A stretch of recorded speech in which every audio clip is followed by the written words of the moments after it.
항상 새로운 모험을 꿈꾸는 밀짚모자 일당, 그중 항해사 나미는 어떤 능력을 가지고 있을까요? 그리고 그녀는 어떤 과거를 가지고 있을까요? 쥐남의 원피스 이야기 특별편, 밀짚모자 일당 항해사 나미 편, 지금 바로 시작합니다.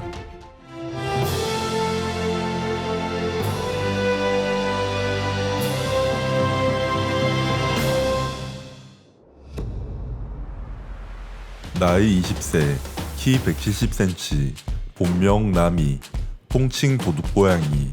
나미는 오렌지색의 머리를 하고 있으며 1부에서는 단발머리를 하고 있었고 2부에서는 허리까지 내려오는 긴 장발을 하고 있습니다. 왼팔에는 타투가 있는데 과거 아론 일당을 상징하는 타투였으나 자신의 양어머니 벨메일과 아버지나 다름없는 겐조를 상징하는 귤과 풍차를 커버업을 했습니다. 나미는 코코야시 마을을 떠나기 전 언니 노지코가 작별 선물로 건넨 금색 팔찌와 항해사의 필수품 기록 지침을 항상 왼쪽 손목에 차고 다니며 과거 전투 시에는 크리마텍트를 보관하는 허리 홀스터를 착용하였으나 현재 길이 조절이 가능한 퍼펙트 소서리 크리마텍트는 가슴골에 넣고 다닌다고 합니다.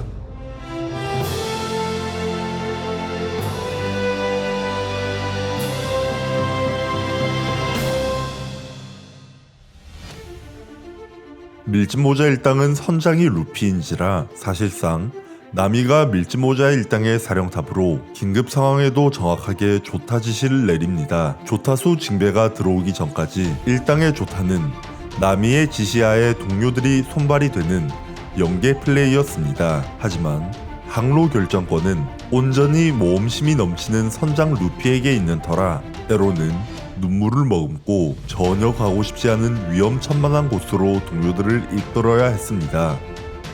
나미는 다루지 못하는 배가 없습니다. 롱링롱랜드에서 열린 데뷔백 파이트에선 우소비 급하게 마련한 술통선 통타이거 호마저 자유자재로 조종했고 보통은 10년은 연습해야 탈 수 있는 스카이피아의 제트스키인 웨이버의 사용법을 단숨에 혼자서 터득했습니다. 그리고 웨이버는 지금도 밀짚모자 일당에서 나미 말고 탈 수 있는 사람이 없습니다.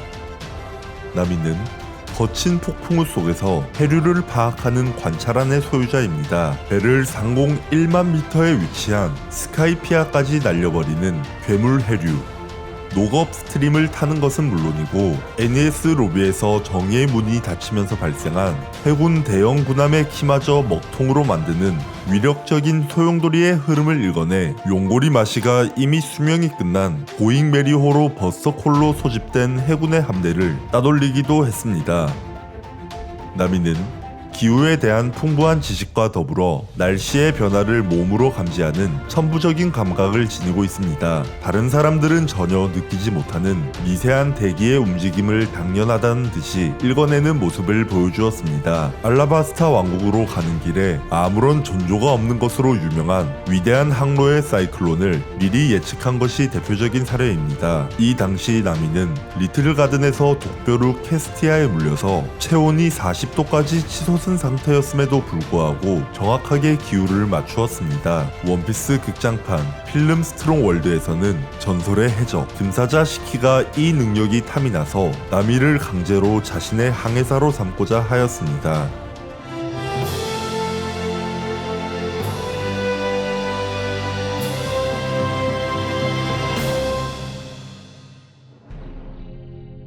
(20년) 전 나미는 이스트블루 오이코트 왕국에서 태어나 바로 그의 전쟁으로 부모를 모두 잃고 노지코와 함께 당시 해병이었던 벨메일의 딸이 되었습니다. 이후 코코야시 마을에서 벨메일, 노지코와 함께 귤을 가꾸면서 지냈습니다. 비록 풍족하지는 못해도 마음이 행복한 나날이었습니다. 어릴 적부터 세계 지도를 만드는 것이 꿈이었던 나미는 언젠가 여행을 떠날 날을 기다리며 틈틈이 그 어린 나이에 어른들이 감탄할 정도로 멋진 해도를 그렸습니다. 그렇게 세월이 흘러 어느새 나미가 10살이 됐을 무렵 벨메일은 언제나 손이 노랗게 물들 정도로 열심히 일했지만 형편은 크게 달라지지 않았습니다. 그러던 어느 날 노지코가 입던 옷을 물려받아 나미가 투정을 부리다가 내 것도 헌옷이야 네가 동생이니까 내 옷을 물려입는 거라고 라고 나미를 타이르는 노지코에게 어차피 우린 친자매도 아니잖아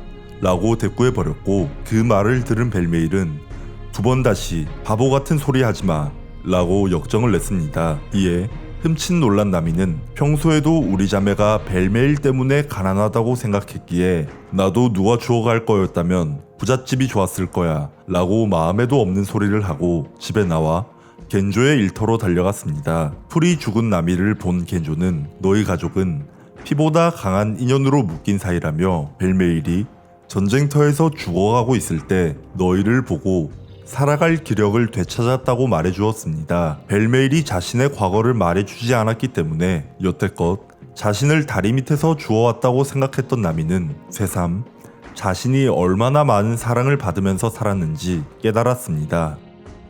그런데 그때 아론 일당이 코코야시 마을을 어인 제국의 거점으로 삼기 위해서 들이닥쳤습니다. 아론은 주민들을 모두 불러 모아 어른은 1인당 10만 베리, 아이는 1인당 5만 베리의 목숨값을 거두었습니다. 벨메일의 집은 마을 변두리에 있기 때문에 처음에는 아론 일당의 마수에서 벗어났지만 하필 아론이 떠나려는 순간 굴뚝에서 연기가 피어올라 들키고 말았고, 겐조의 말을 듣고 숲에 숨어있던 나미는 노지코와 손잡고 벨메일과 함께 도망치기 위해서 곧바로 집으로 달려갔습니다. 하지만 이미 아론이 벨메일을 제압하고 난 다음이었습니다. 그리고 벨메일이 가진 현금은 아무리 긁어 모아도 10만 베리가 전부라서 나미와 노지코의 목숨값을 지불할 수 없었습니다. 그래서 마을 어른들은 나미 자매에게 아론 일당이 아직 너희의 존재를 모르는 동안 바다로 도망치라고 말했습니다. 가난하다는 이유로 자신이 벨메일의 아이로 있을 수 없다는 사실에 나미는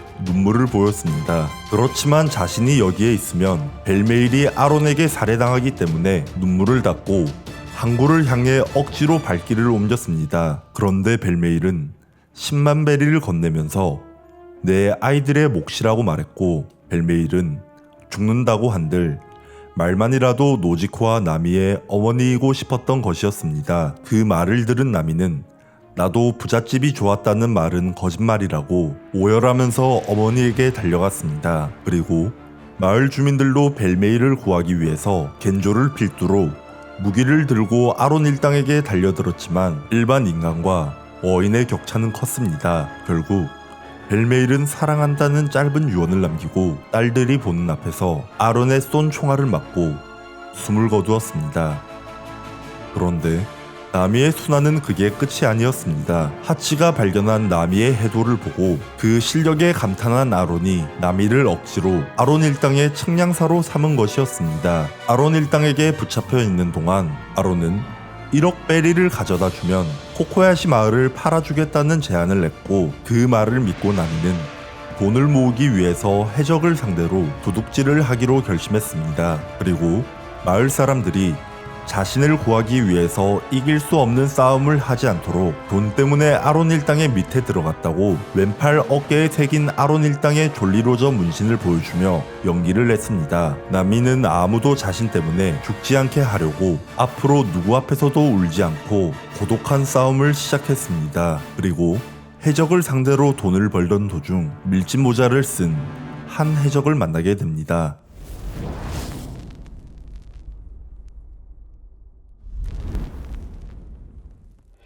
밀짚모자 일당의 항해사 나미, 수전노인 모습이 자주 보이지만 돈에 집착하는 버릇이 옛날의 버릇이라는 생각에 슬프다는 생각이 듭니다. 앞으로 나미는 밀짚모자 일당을 그리고 루피를 해적왕의 자리로 이끌어 줄 수 있을까요? 그리고 그녀가 꿈꾸는 세계 지도를 완성할 수 있을까요? 긴 영상 시청 감사드리고 저는 팀 KG의 간디 채널 쥐남이었습니다. 감사합니다.